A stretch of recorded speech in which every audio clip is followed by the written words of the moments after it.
아버님한테 300억을 받아왔다. 증여세 얼마 나옵니까? 47억 과세. 근데 만약에 특례 적용을 안 받았다. 300억. 이거 증여세 얼마예요?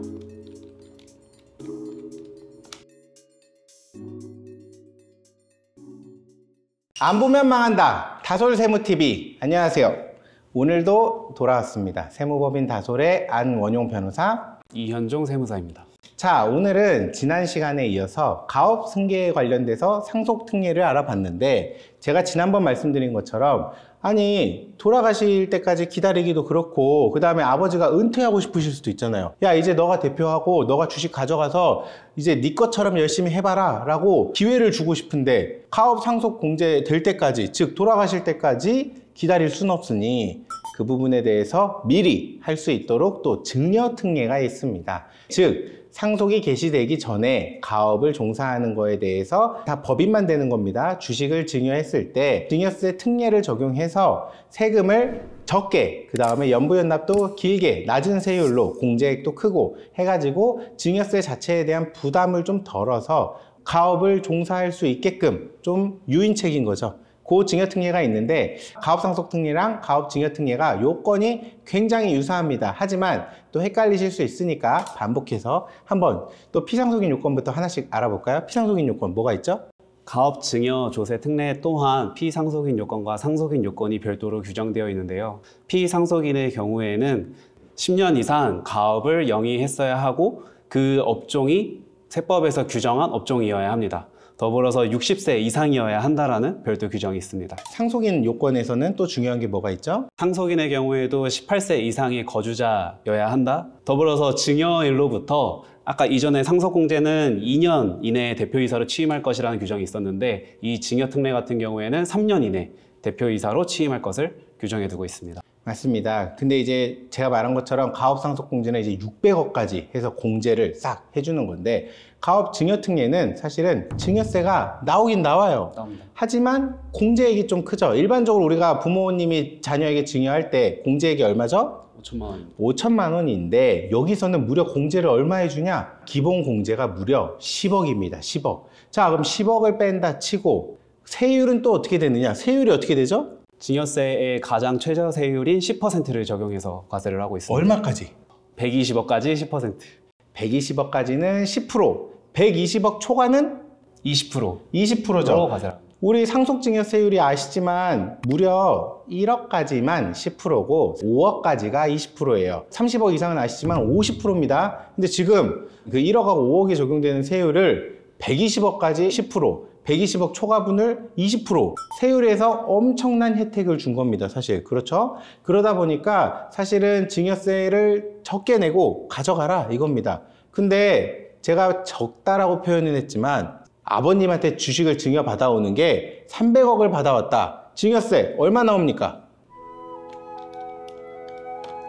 47억 과세. 맞습니다. 47억을 내는데 47억에 대해서 우리가 연부연납을 해주거든요. 그럼 연부연납을 해주면 15년간 나눠냅니다. 1년에 얼마?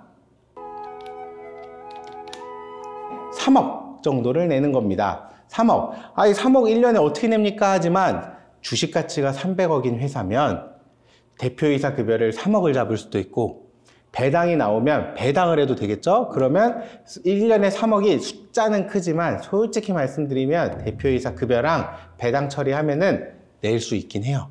자, 그러면 낸다 치는데, 근데 만약에 특례 적용을 안 받았다. 300억. 이거 증여세 얼마예요? 세율 50% 구간에서 145억. 145억. 아까 47억이랑 비교하면 무려 100억 차이입니다. 100억 차이. 그러면 특례 적용을 받을 수 있다고 하면 무조건 특례 적용 받아야죠, 사실은. 그러면 100억을 아낄 수 있고, 일반 증여는 연부연납이 5년인데 반해 저희 특례 적용은 연부연납이 15년 적용받아. 15년을 적용받으니까 연간 납부세액도 사실은 비교할 수 없는 차이가 납니다. 그러다 보니까 이 부분에 있어서는 증여특례가 무조건 유리한 상황입니다. 변호사님, 근데 저희 가업 증여 특례 관련해서 네. 만약에 피상속인이 나중에 돌아가시게 되어서 상속 개시가 일어나게 되면 증여 특례를 받은 자산을 상속 재산에 포함하도록 규정되어 있는데, 네. 그러면 저희가 굳이 증여 특례를 적용받을 필요가 없는 거 아닌가요? 그렇습니다. 이게 사실 조금 웃길 수 있는데, 우리가 가업 상속공제를 받으면 상속세를 빵원 낼 거를 뭐하러 가업증여특례 내면서 아까 말한 47억 뭐하러 냈어요? 왜 한 것 같아요, 현종쌤? 공제해줍니다. 납부한 금액을 세액 공제로. 세액 공제 해줘야? 근데 그냥 돌아가셨으면 가업상속 공제 받았으면 상속세 빵원인데? 그럼 가업상속 공제 받으면 한 푼도 안 낼 거 뭐하러 미리 받아서 47억 내는, 남들이 보면 바보라고 하지 않을까요? 왜 받았어요?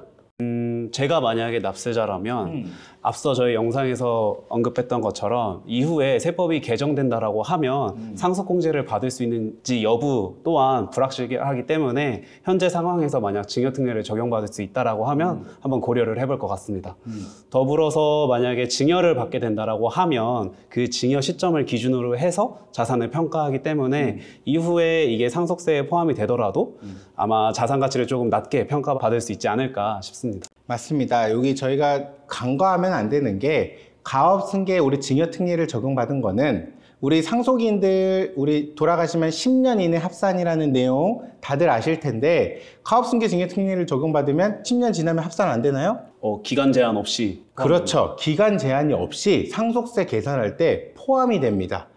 이게 뭐야? 10년 지나도 상속재산에 포함이 된다고? 그러면 포함되면 괜히 세금만 더 늘어나는 거고 이거 좋은 거 아니네 라고 생각하실 수 있는데, 잘 생각해 보시면 방금 우리 이현종 세무사가 말한 것처럼 세법이 언제 개정될지 모르고, 그 다음에 피상속인 분들께서 은퇴를 좀 빨리 하고 싶고 자녀들이 빨리 사업을 이어가서 지금 유튜브 보시는 구독자님들 중에도 자녀한테 대표이사든 법인 지분 안 주시려는 분들 굉장히 많습니다. 근데 자녀들이 사실 회사 이미 들어와서 일하고 있는 경우 많은데 아버님들 마음에 안 드시죠? 아들을 일하는 게. 저희 아버지도 그럴 수 있는데, 그 우리 아들놈 좀 시키려고 했더니 우리 아들놈 바쁘대요. 이놈이.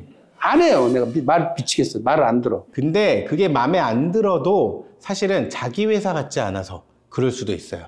지분을 좀 미리 주고 대표이사도 미리, 어쨌든 우리 3년 내 대표이사 취임해야 되잖아요. 3년 이내에 대표이사도 취임시켜서 어쨌든 좀 자기 회사처럼 자기 회사 같이 느껴져야 자기도 좀 열심히 하는 거지. 사실은 아버지 우리 선대 회장님들이 여전히 이렇게 딱 이 사업에서 중심을 잡아주셔야 사업이 당연히 잘 되는 것도 있는데, 아버님이 은퇴하셨을 때 이 자녀들이 이 가업을 이어나가려면 그 힘을 길러야 돼요. 밑에서부터 미리미리 일을 배워야 되는데 사실은 그 기회가 너무 늦게 옵니다. 그래서 가업승계 징여특례는 좀 자녀들에게 미리 부에 이전을 해서 주식도 내려보내고 대표이사도 시켜서 이 가업을 아버지와 함께 이어갈 수 있는, 경험을 쌓을 수 있는 굉장히 중요한 기회이기도 하고, 두 번째로 지금 가치는 300억인데 만약에 10년 뒤에 가치가 올라가서 800억, 900억이 될 거다 라고 하면은 한도가 지금은 뭐 20년이 400억, 30년이 600억이지만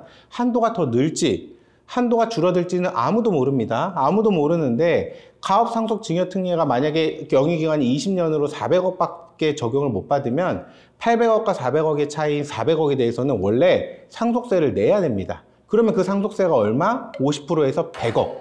100억을 내야 될 수도 있는 거를 지금 어쨌든 지분 다 가져오면서 300억으로 평가해서 47억만 내고 그 지분에 대해서 800억, 900억, 1000억까지 키운 거에 대해서는 누구 몫이냐? 자녀 몫 그대로 가져가는 겁니다. 그런 점을 고려하면은 47억 낸 게 손해는 아니니까 어쨌든 가업승계 징여특례도 반드시 고려를 해보시고, 제가 10년 뒤 800억, 900억은 너무 가정치다 보니까 사람 일은 알 수가 없어요. 물론 가업상속공제가 지금 당장 봤을 때는 현금 지출이 없다 보니까 더 유리해 보이는 것은 맞습니다. 실제로 저희가 상담을 할 때도 굉장히 많은 경우가 가업상속공제를 고려하시지 징여특례를 고려하시는 경우는 많이 없긴 해요. 하지만 방금 제가 말씀드린 특별한 몇몇 케이스들은 분명히 가업증여특례가 유리한 경우도 있으니까 한번 전문가와 상담을 잘 해보셔서 무엇이 유리한지에 대해서 고민을 해보시고, 여기서 잠깐 만약에 가업승계 증여특례를 적용받았다 그러고서 상속이 개시가 된다 그러고서 증여를 일부만 받았다 치고 나머지 지분에 대해서 상속을 받을 때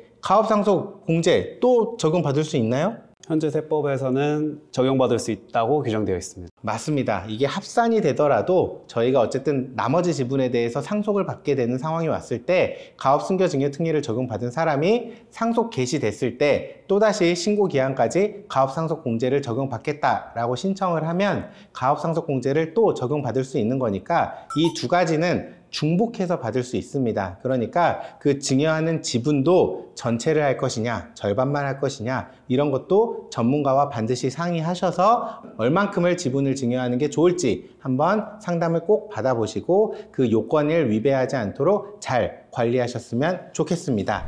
자, 지금까지 일단 가업증여특례를 좀 알아봤는데, 가업증여특례는 우리가 사후관리가 똑같이 있긴 하지만 다행인 건 가업상속공제에서 있던 그 사후관리, 아주 힘든 근로자 급여 관련된 그 내용이 어쨌든 사후관리에서 빠져 있어요. 그러다 보니까 특별하게 업종 변경이나 이런 주식 처분 이런 두 가지 이슈 아니고서는 사실 증여받고 대표이사 취임을 못하는 거는 조금 상상하기 어려우니까 제가 볼 때는 가업증여특례는 사후관리 위반을 저는 위반한 경우를 솔직히 말하면 아직 한 번도 못 봤습니다. 그래서 사후관리 위반이 조금은 더 엄격하지 않으니까 가업증여특례를 한번 활용해 주시는 것도 좋은 방안일 것 같아요.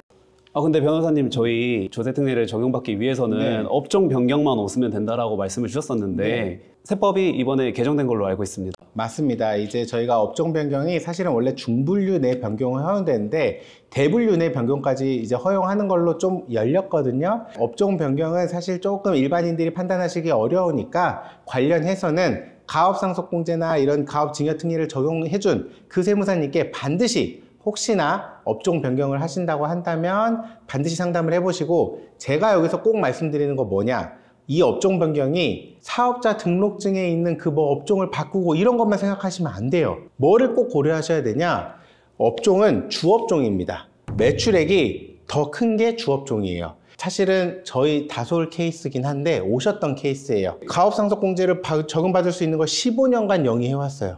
근데 직전에 분양업을 하나 하셨어요. 그래서 분양업이 너무 잘 돼서 그 분양에 대한 매출액이 주업종을 넘어섰어. 1년. 그러고 나니까 가업상속공제의 요건이 위배되는 아주 안 좋은 상황이 발생했었거든요. 그러고서 저희 찾아오셨었는데, 제가 말씀드리고 싶은 건 주업종이란 판단은 아무튼 매출액 기준으로 판단하니까 반드시 매출액을 관리하셔야 되고, 가업상속이나 가업증여 적용특례 받으시는 분들은 담당 세무사님하고 반드시 상담을 계속 받으시면서 매출액 관리도 하셔야 됩니다. 그거에 대해서는 전문가와 상담을 하시고, 자, 여기까지 저희가 오늘 가업상속과 가업증여에 대한 특례를 좀 알아봤습니다. 여기서 플러스로 하나 더, 저희가 또 요즘 많이 상담 오는 주제가 하나 있죠. 뭐가 있죠? 창업자금 관련해서 증여세 과세 특례가 또 규정되어 있습니다. 맞습니다. 저희가 가업이라고 하니까 아니 저희 부모님은 사업을 안 하시는데 이거 뭐 부모님 사업가들만 혜택을 주는 거고 내가 이제 한번 제대로 사업해 보려는데 왜 저에 대한 혜택은 없습니까? 라고 하시는 분들, 방금 이현종 세무사가 말한 창업과 관련된 저희가 증여특례는 이 다음 시간에 이어서 부모님이 사업하지 않는다고 너무 아쉬워하지 마시고 이제 내가 사업해 보겠다라는 부분으로 해서 창업특례 한번 저희가 다음 시간에 같이 또 알아보도록 하겠습니다. 지금까지 다솔세무TV의 안원용 변호사, 이현종 세무사였습니다. 감사합니다.